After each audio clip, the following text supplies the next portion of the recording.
দেশ থেকে পাচার হয়েছে।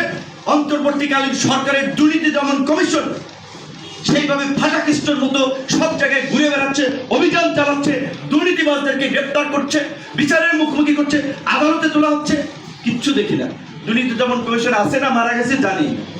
আমরা যদি দেখতাম যে যেই ফেসিবাদী শক্তি গত জুলাই থেকে শুরু করে গত 16 বছরে এই নির্মমতা নিষ্ঠুরতা চালিয়েছে, চিরুনি অভিযান চালিয়ে তাদেরকে গ্রেপ্তার করা হচ্ছে, আদালতে হাজির করা হচ্ছে, তাদের ট্রায়াল চলছে, আমরা শান্তি পেতাম।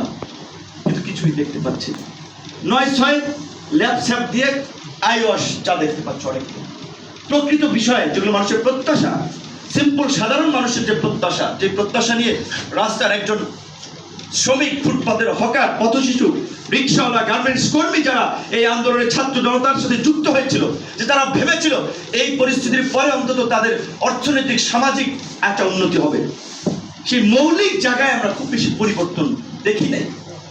হ্যাঁ, বড় পরিবর্তন রয়েছে যে আজকে আমি ইয়াসিন আরাফাত একসাথে বসে কথা বলতে পারছি,